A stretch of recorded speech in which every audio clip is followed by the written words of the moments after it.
Bismillahirrahmanirrahim. Assalamualaikum warahmatullahi wabarakatuh. Alhamdulillah wassalatu wassalamu ala Rasulillah wa ala alihi wa sahbihi wa mawalah wa la hawla wa la quwata illa billahi wa ba'd. Alhamdulillah, segala puja dan puji hanya milik Allah subhanahu wa ta'ala. Salawat dan juga salam kita hadiahkan kepada Rasul kita Nabi besar Muhammad sallallahu alaihi wa ala alihi wasallam. Pembahasan di malam hari ini sebuah hadis yang dikeluarkan dari Imam Al-Bukhari dari hadis Abdullah ibnu Umar radhiyallahu anhu.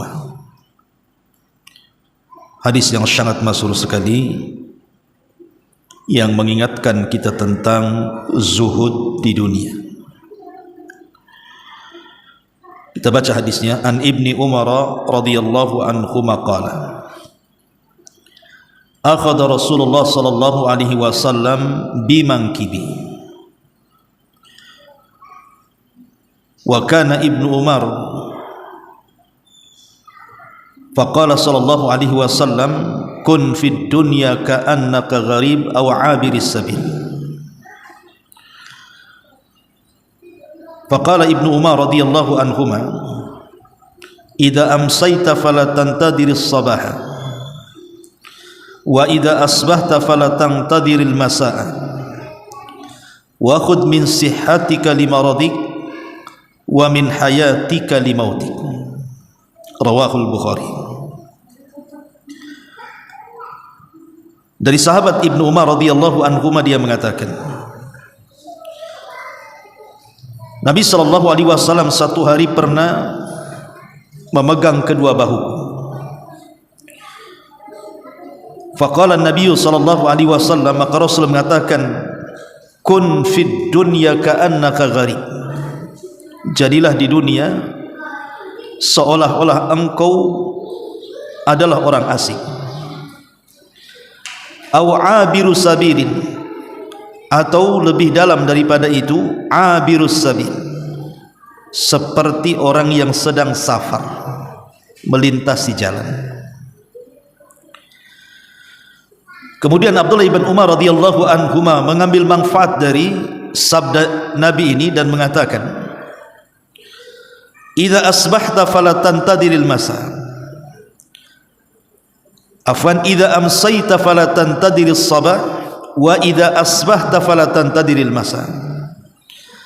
Apabila engkau di waktu sore maka jangan menunggu di waktu pagi, dan apabila engkau di waktu pagi maka jangan menunggu sampai datangnya sore. Ambillah dari kesehatanmu sebelum masa sakitmu, dan ambillah dalam kehidupanmu sebelum datang kematian. Ma'asyiral muslimin wal muslimat rahimani wa rahimakumullah. Hadis ini adalah hadis yang agung yang mengajarkan kepada kita tentang zuhud. Apa itu zuhud? Nanti kita akan jelaskan beberapa perkataan salaf tentang ini. Kita akan sedikit memahami hadis ini kalimat per kalimat. Di sini Nabi sallallahu alaihi wasallam mengatakan kepada Ibnu Umar, kun fid dunya ka'annaka gharib.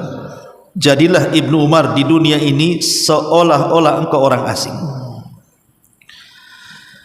Yang namanya orang asing, tentu dia tidak akan terikat hatinya dengan daerah yang dipijaknya. Seandainya umpamanya antum belum pernah ke Batam, tiba-tiba kemudian datang ke Batam, tidak ada kerabat satupun di sini, tidak ada keluarga, tidak ada siapa-siapa yang mengenal kita. Tidak mungkin orang itu langsung betah dan kerasan. Pasti hatinya pun masih menimbang-nimbang apakah perlu tinggal di sini atau tidak. Itu disebut gharib, artinya orang asing. Tapi maksud Nabi SAW di sini artinya kehidupan dunia yang kita pijak ini Rasul mengistilahkan seperti orang asing. Maknanya bahwa seseorang tidak boleh mengikat hati dengan dunia, karena kita di daerah yang bukan daerah kita.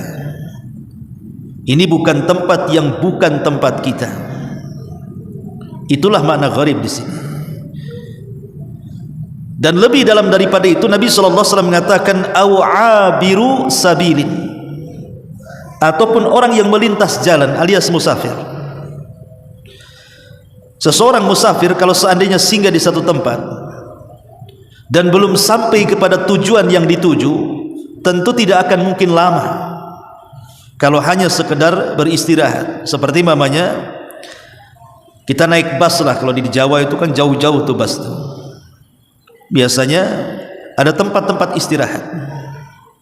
Kalau lelah kemudian berhenti, mungkin di situ ada makanan yang dijual atau mungkin ingin buang hajat dan begitu seterusnya. Kemudian melanjutkan perjalanan lagi. Lah seperti itulah Nabi SAW mempermisalkan bahwa dunia ini hanya tempat parkir saja. Habis itu kemudian berangkat lagi. Inilah yang disebut dengan haqiqatuz zuhdi namanya, hakikat zuhud. Bahwa hakikat zuhud itu artinya qisarul amali fid dunya, memendekkan angan-angan tentang dunia. Tapi masalahnya ada sebuah kisah menarik dari seorang khalifah namanya Sulaiman ibn Abdul Malik ibn Marwan rahimahullahu ta'ala. Satu hari dia bertanya kepada Abu Hazim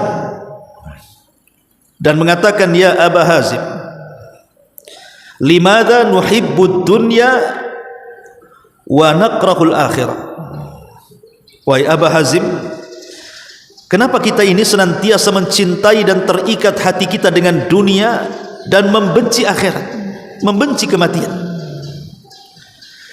Maka Abu Hazim rahimahullah ta'ala mengatakan, li'annana nu'ammirud dunya wa nukharribul akhirah, karena kita terlalu memakmurkan dunia dan menghancurkan akhirat. Karena kita terlalu memakmurkan dunia sehingga akhirnya terlupakan tentang akhirat, bahkan boleh jadi merobohkan akhirat. Itulah yang menyebabkan kita tidak suka dengan kematian dan suka dengan dunia. Lah Abdullah ibn Umar radhiyallahu anhuma ini dinasihati oleh Nabi sallallahu alaihi wasallam, jadilah kau di dunia seperti orang asing yang tidak ada terikat dengan tempat yang ditempatinya, ataupun seorang musafir yang hanya singgah sesaat kemudian berangkat lagi. Dalam sebuah hadis yang dikeluarkan Imam Ahmad, Rasul mengatakan, mali walid dunya innama masali wa masalud dunya kamathali raqibin fi dhilli syajaratin thumma raha wa tarakaha. Apa artinya aku dengan dunia, kata Rasul? Sesungguhnya permisalan aku dan permisalan dunia itu seperti seseorang yang sedang mengendari sebuah kendaraan, kemudian dia singgah di sebuah pohon hanya untuk tidur sesaat. Setelah hilang rasa letihnya, maka dia pun meninggalkan pohon itu. Itulah dunia bagi seorang mukmin. Istirahat sebentar, kemudian berangkat lagi.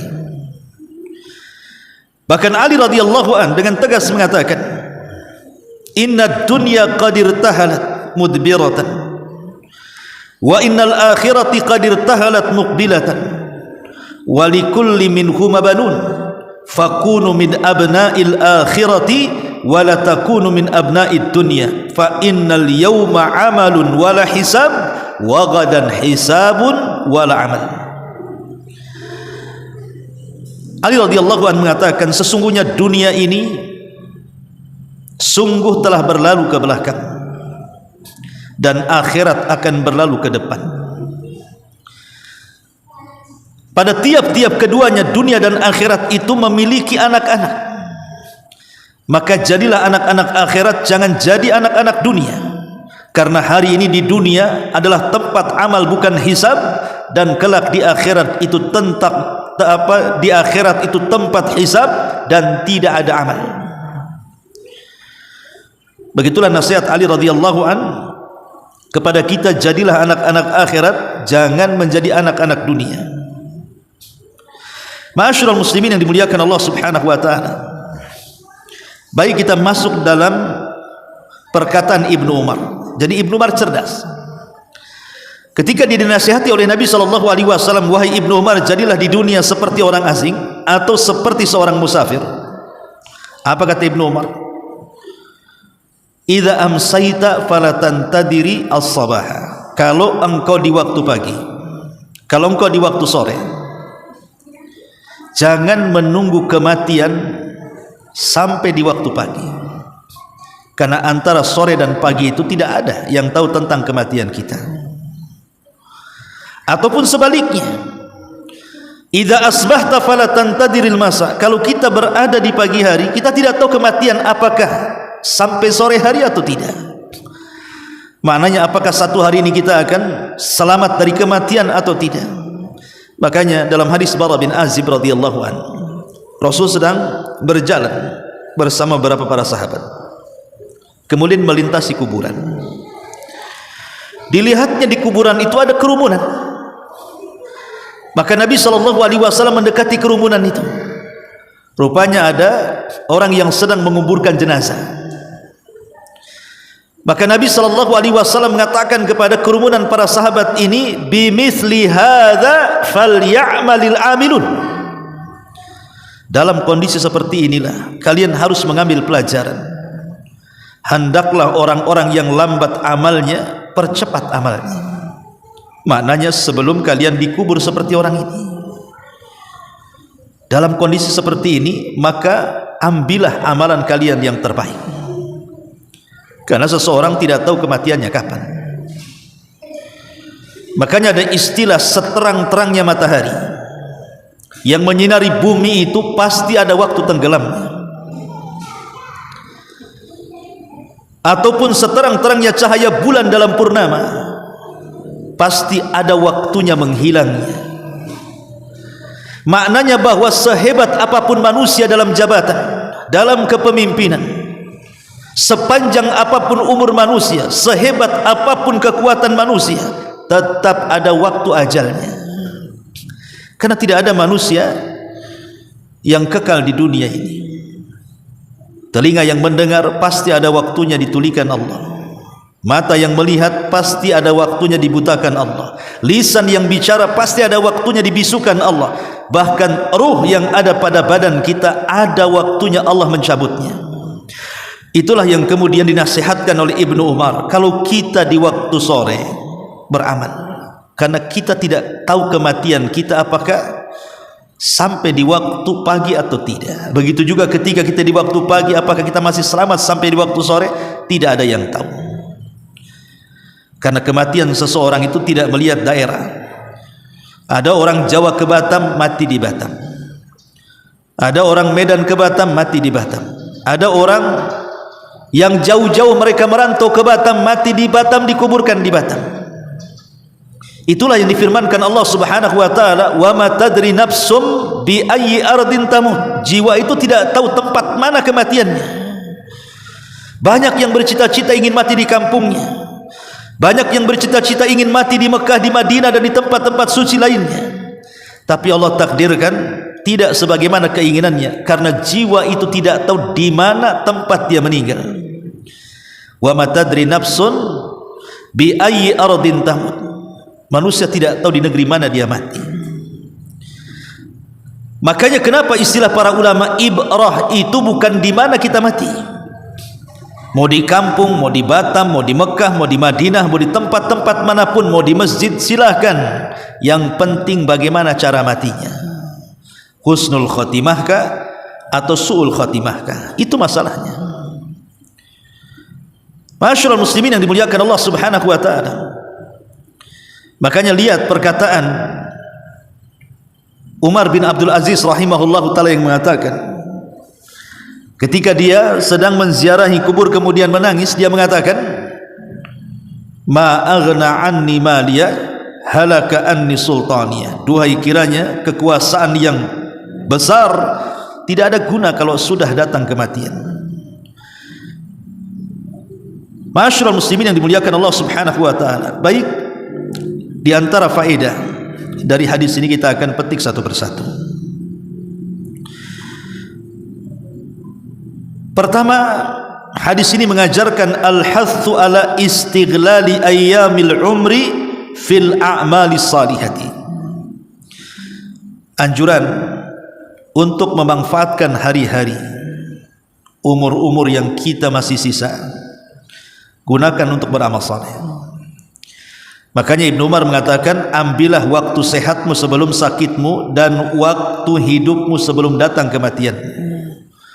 Maka yang pertama, hargailah sisa-sisa hari, sisa-sisa umur untuk beramal saleh. Ingat perkataan Fudail bin Iyad yang sering saya jelaskan. Ketika dia berjumpa dengan seorang kakek yang usianya 60 tahun. Apa kata Fudail? Ya fulan, kam umru? Wahai fulan, berapa umur? Maka Fudail ibn Iyad rahimahullahu ta'ala mengatakan orang ini mengatakan sittuna sanatan, 60 tahun wahai imam. Jadi Fudail bertanya, berapa umur? Berapa usiamu wahai kakek? Maka kakek ini mengatakan 60 tahun. Maka Fudail ibn Iyad rahimahullahu ta'ala mengatakan, oh kalau begitu perjalananmu menghadap Tuhanmu itu sudah hampir dekat, karena sudah jauh melangkah. Sudah 60 tahun kau berjalan, artinya tujuanmu sudah hampir dekat. Fudail ibn Iyad mengingatkan soal kematian. Maka sang kakek mengatakan, ya imam, inna lillah wa inna ilaihi rajiun. Wa imam, bukankah kita semua datang dari Allah dan akan kembali kepada Allah? Maka Fudail ibn Iyad menganggukkan kepada dan mengatakan, ya, tapi wahai fulan, apakah engkau tahu makna inna lillah wa inna ilaihi rajiun? Maka sang kakek mengatakan, tidak tahu wahai imam. Idzan fassir lana, kalau gitu Pak, tafsirkan kepada kami. Maka Fudail ibn Iyad mengatakan, makna inna lillah artinya inna lillahi abdun. Makna daripada inna lillah, sesungguhnya kita kembali kepada Allah, kita datang dari Allah Subhanahu wa ta'ala, kita semua milik Allah. Artinya inna lillahi abdun, kita semua hamba Allah. Itu makna inna lillah, kita adalah hamba Allah. Adapun wa inna ilaihi rajiun, dan akan kembali kepada Allah Subhanahu wa ta'ala, artinya Allah akan bertanya dan meminta pertanggungjawaban tentang penghambaan kita kepada Allah. Artinya kita akan dimintai pertanggungjawaban tentang amalan kita di dunia. Kemudian sang kakek mengatakan, wahai imam, kalau seandainya teramat berat pertanggungjawabanku di hadapan Allah Subhanahu wa ta'ala, lalu apa perkara yang bisa meringankan aku? Maka Fudail ibn Iyad mengatakan, selamatkan sisa umurmu. Kata Fudail ibn Iyad, selamatkan sisa umur, maka Allah akan mengampuni dosamu yang telah kau lakukan dan yang sedang kau lakukan. Maknanya Fudail ibn Iyad rahimahullah ta'ala mengatakan bahwa kalau Allah masih memberikan nafas bagi kita, fa'idha faraghta fansab, apabila kita selesai melaksanakan sebuah ibadah, lakukan ibadah yang lainnya. Jangan sampai disia-siakan. Jadi yang pertama adalah dari perkataan atau dari hadis Ibnu Umar ini, kita didorong untuk memanfaatkan hari-hari dan waktu-waktu untuk beramal saleh. Yang kedua, dhammu tulil amali wal hathu ala taqsirih, celaan orang yang panjang angan-angannya dan seruan untuk memperpendek angan-angannya. Maksud di sini adalah panjang angan-angan soal dunia, karena tabiat manusia apabila melihat sesuatu dari perkara-perkara kenikmatan dunia, maka dia akan menghayal. Itu tabiat manusia. Tengok kendaraan bagus, pengen punya. Tengok rumah yang bagus, kapan saya punya itu? Pengen perhiasan yang cantik, kapan aku bisa beli? Dan begitu seterusnya. Jadi manusia itu kalau melihat gemerlapan dunia, maka dia ingin menghendaki. Itu disebut dengan tulul amal namanya. Pengen ini, pengen itu, dia niat nak terbang ke langit tapi tak ada sayap, sehingga ya hanya angan-angan saja. Lah angan-angan ini membahayakan karena akan memalaskan ibadah kepada Allah Subhanahu wa taala. Makanya ada perkataan Ali radhiyallahu anhu, tetapi memang dilemahkan para ulama ya. Bahkan Syekh Albani menganggap maudhu gitu ya. Tapi kan masyhur di masyarakat, ulama mengatakan artinya benar, tapi lafadznya ini tidak benar. Apa itu? I'mal li dunyaka ka'annaka ta'isu abada wa'mal li akhiratika ka'annaka tamutu abada. Beramallah untuk duniamu seolah-olah engkau akan hidup selamanya, tapi beramallah untuk akhiratmu seolah-olah engkau akan mati besok. Penggalan yang kedua sahih, beramallah untuk akhiratmu seolah-olah engkau akan mati besok, karena ada hadis yang mengatakan, kata Nabi SAW, solatlah seperti salat muwaddi'in, seolah-olah tidak ada salat setelah itu. Jadi kalau kalimat beramallah untuk akhiratmu seolah-olah engkau akan mati besok hari, itu benar. Tapi penggalan kalimat pertama, beramallah untuk duniamu seolah-olah engkau akan hidup selamanya, ini kemudian dikritik para ulama maknanya. Ma'asyiral muslimin yang dimuliakan Allah Subhanahu wa taala. Maka yang kedua adalah dalam hadis ini ada celaan terlampau memperpanjang angan-angan. Yang ketiga, hadis ini mengajarkan kepada kita al-hathu ala ightinami al-awqat, berusaha untuk menjaga setiap waktu-waktu yang berlalu, karena setiap waktu-waktu yang berlalu ini berharga bagi seorang mukmin. Makanya ada istilah satu hari meninggalkan kita berarti satu hari meninggalkan umur dari umur kita. Karena semakin berlalu hari, semakin matani maghbunun fihima katsirun minan nas as-sihhatu wal faragh. Dua nikmat yang senantiasa dilupakan manusia. Pertama kesehatan, dan yang kedua waktu luang. Disinilah Ibnu Umar mengatakan, ambillah waktu sehatmu sebelum sakitmu, dan waktu hidupmu sebelum datang kematian. Ini diantara faedahnya. Kemudian juga faedah selanjutnya, halul mu'min fid dunia. Bagaimana seorang mukmin itu berjalan di dunia. Maka hadis Ibnu Umar mengatakan bahwa seorang mukmin berjalan di dunia ini jangan sampai kemudian hatinya terpaut dengan dunia. Cukuplah badan kita ini yang hidup di dunia, tapi hati jangan dipautkan dengan dunia. Inilah yang disebut dengan zuhud namanya. Hasan Sufyan Ats-Tsauri rahimahullahu taala, dia kan ulama kaya, ikhwan. Ketika kemudian dia ditanya oleh muridnya, wahai imam, engkau selalu bicara soal zuhud, katanya. Di mana-mana kau bicara soal zuhud, dan engkau adalah imamuz zahidin, imamnya orang-orang yang zuhud. Tapi kenapa kau kaya raya? Kata. Jadi orang ini tidak memahami zuhud itu kalau bisa ya pakaiannya compang-camping, rambutnya awut-awutan banyak debu, makannya pakai karak nasi yang dijemur gitu. Nggak boleh pakai lauk enak-enak ya, pakai tahu tempe aja. Kenapa tak makan daging? Zuhud, Ustaz. Itu baju itu udah berapa hari tak ganti? Zuhud, Ustaz. Kenapa sandalnya itu pakai terapi ya? Zuhud, Ustaz. Bukan itu, bukan zuhud, itu orang miskin itu. Zuhud itu bukan itu, karena imamnya para zahidin, orang-orang yang zuhud, orang kaya raya, Sufyan Ats-Tsauri. Nah, dengan Sufyan di sini ya. Kalau akhi Sufyan ya, beda dengan Sufyan Ats-Tsauri, imamus salaf ya. Dia kaya raya, tapi dia imamnya orang-orang yang zuhud. Jadi ditanya oleh muridnya, engkau ini bicara zuhud dan kau imamnya orang-orang yang zuhud, tapi kekayaanmu melimpah. Maka Sufyan Ats-Tsauri mengatakan, likai la atamandalu ala al-muluk. Dia mengatakan, kenapa aku harus kaya? Supaya aku tidak menjadi penjilat pemerintah. Kalau aku miskin, aku bisa menjadi menjilat pemerintah. Lihat para ulama-ulama yang mereka memfatwakan apapun yang dikehendaki pemerintah, Apakah pemerintah menghendaki kebaikan ataukah keburukan? Yang jelas keluarkan fatwa, mendukung pemerintah walaupun yang disuruh itu keburukan. Lah Imam Sufyan Ats-Tsauri tidak mau seperti itu. Saya tidak mau menjilat pemerintah, karena dengan saya kaya, saya tidak meminta kekayaan kepada mereka. Aku bisa mengatakan yang hak adalah hak, yang batil adalah batil. Makanya dia orang yang paling menentang, berani kepada pemerintah. Dia menasihati dengan lantang, karena dia bukan ulama penjilat. Kemudian dia mengatakan, zuhud itu meletakkan kekayaan di tangan dan tidak memasukkan ke dalam hati. Itulah makna zuhud.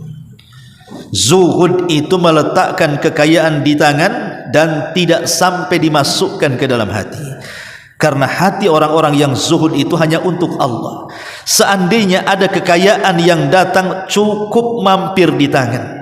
Kalaupun seandainya kekayaan hilang, maka hilang dari tangan.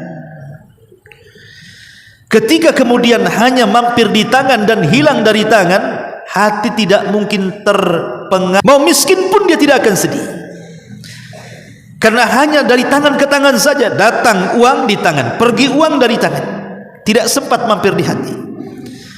Tapi kebanyakan orang itu banyak yang menjadikan uang itu sebagai hambanya, sehingga Nabi SAW mengatakan, ta'isa abdu dinar wa ta'isa abdu dirham. Celaka hamba-hamba dinar dan dirham. Sebelum tidur yang terpikir uang, dalam tidur mimpinya uang, bangun tidur cerita uang, sepanjang hari lagunya uang, dan begitu seterusnya. Lah kalau sudah seperti ini, maka sulit untuk zuhud. Ini juga diantara faedah bahwa kondisi seorang mukmin dengan dunia ini, seolah-olah dunia ini hanya tempat berniaga untuk akhirat, hanya tempat untuk bertani untuk akhirat.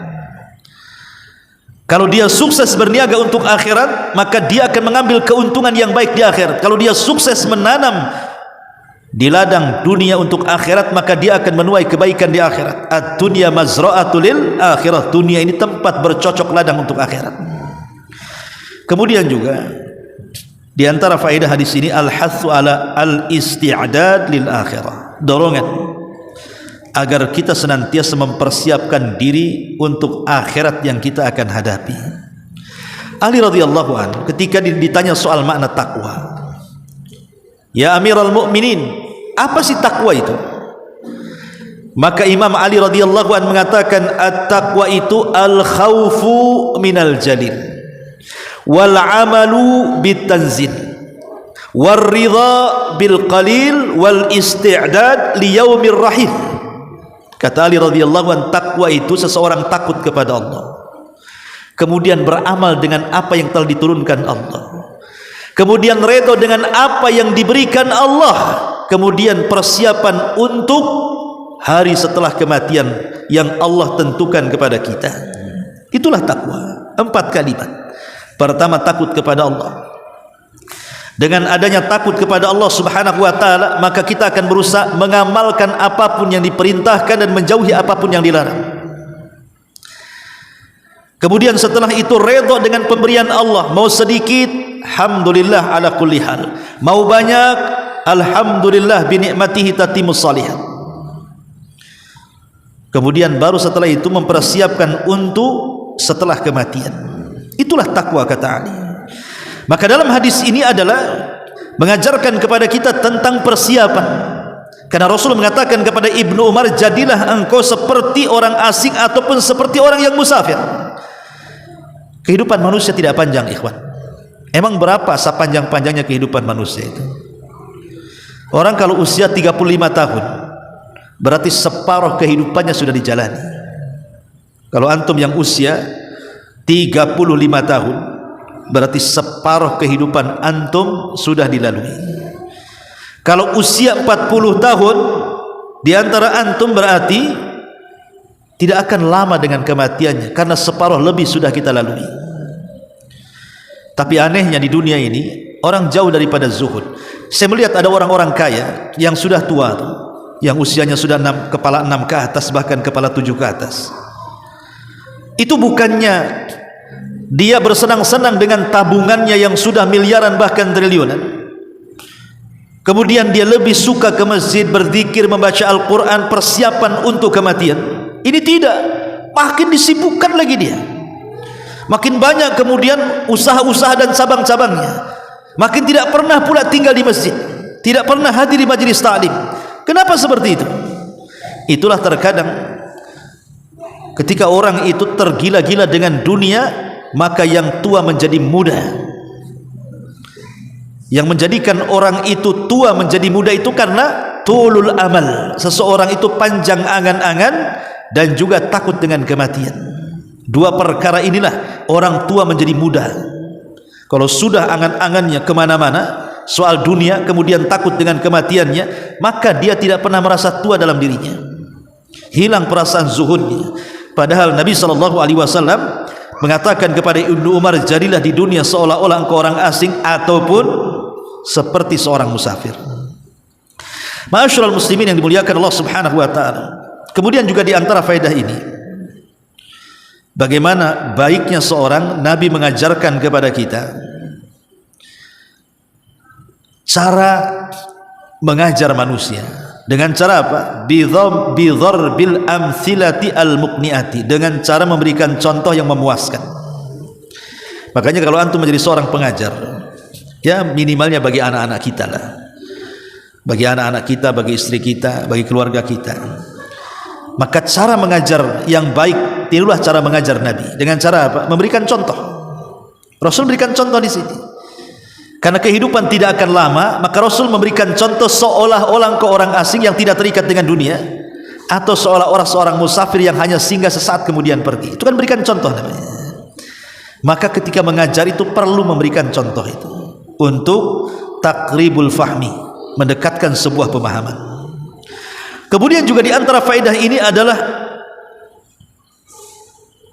kata para ulama, al-mubadaratu ilal a'mali as-salihah fil waqti alladhi anta fihi, bersegeralah untuk mengamalkan amal saleh di waktu yang anda sedang gunakan. Karena Ibnu Umar mengatakan apa? Kalau engkau di waktu pagi, jangan nunggu di waktu sore. Kalau engkau di waktu sore, jangan nunggu di waktu pagi. Artinya ketika berada di waktu itu, pikirkan kira-kira apa yang bermanfaat untuk akhiratnya. Kira-kira apa tuh? Karena kalau sekarang ini dengan adanya handphone, dengan adanya program-program dalam handphone, YouTube dan yang semacamnya itu, manusia dilalaikan ya kawan. Kadang-kadang satu hari dari pagi sampai sore dia melihat YouTube aja, entah apa yang dilihat. Ya kalau dengerin ngaji gitu ya, dengerin ceramah, kemudian ataupun ingin belajar tentang masalah dunia, entah pertukangan, entah masak, entah apa, mungkin ada manfaatnya ya. Tapi ada orang yang nonton itu, yang dari pagi sampai sore tidak lepas dari handphone, itu yang ditonton itu semua maksiat, musik ya, joget, film, sinetron dan macam-macam, lawakan apa pokoknya, naudzubillah. Nah ini kan tidak memanfaatkan waktu sebaik-baiknya. Harusnya waktu tentang singkatnya dunia. Dunia ini sangat singkat.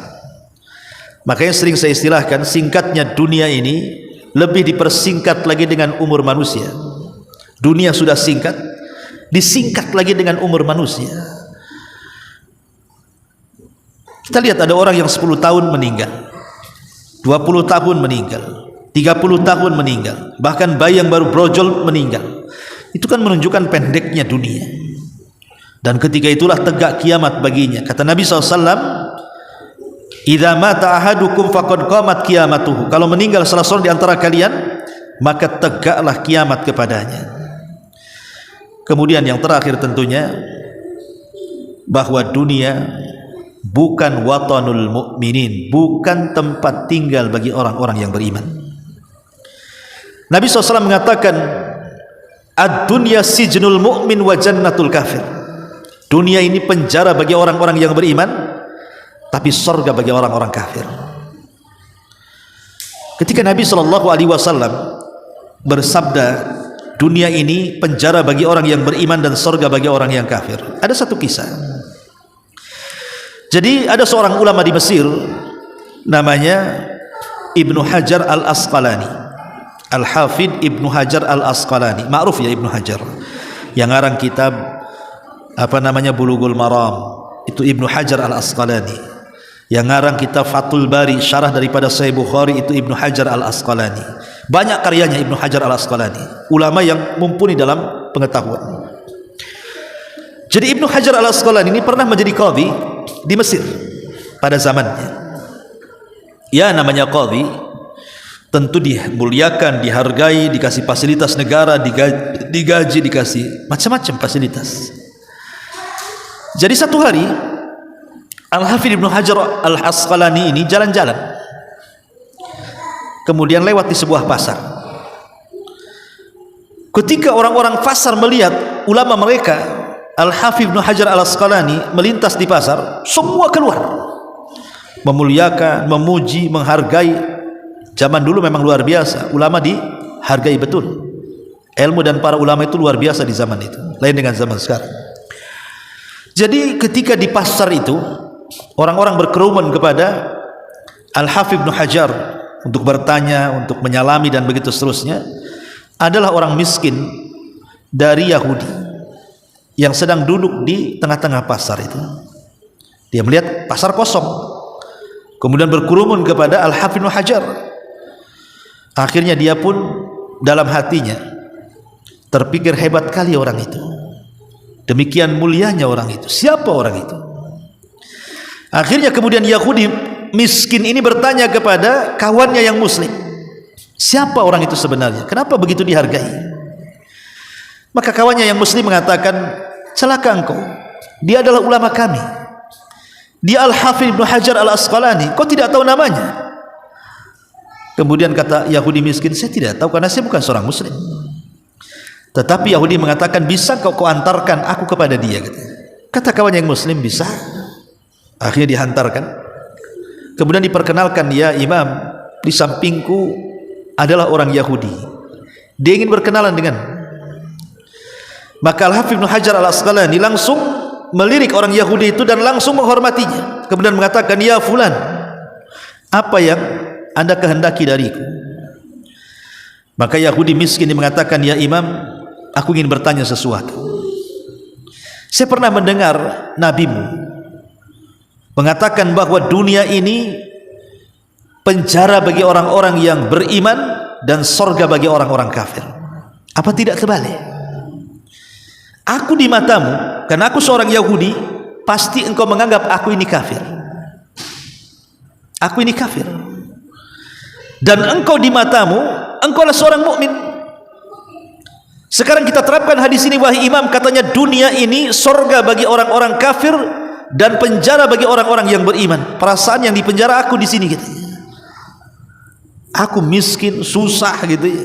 Untuk cari uang pun susah, untuk cari makan pun susah, harus banting tulang. Engkau enak sekali, kau duduk di kendaraanmu, kau digaji pemerintah dengan jubah yang mewah, dihargai dan dihormati manusia. Bagimu sorga ya imam, bagiku neraka dunia ini, katanya. Dia bilang, bagiku neraka. Al-Hafidh Ibnu Hajar, dia orang cerdas. Dia mengatakan kepada Yahudi miskin ini, wahai Yahudi, hadis itu sahih, bahwa dunia ini penjara bagi orang yang beriman dan surga bagi orang kafir. Kau ingin tahu maknanya? Maka kata Al-Hafidh Ibnu Hajar mengatakan, adapun dunia penjara bagi orang-orang yang beriman, ya. Karena saya atau seluruh orang-orang yang beriman masih terpenjara dengan dunia ini. Kami belum bebas dengan dunia ini. Kami harus melaksanakan kewajiban Allah, salat, puasa, zakat, haji dan begitu seterusnya. Kami masih dibebankan dengan syariat, masih dianjurkan thalabul ilmi, bersedekah, beribadah dan yang lainnya. Kami juga masih disentuh dengan sakit, dengan ujian dan begitu seterusnya.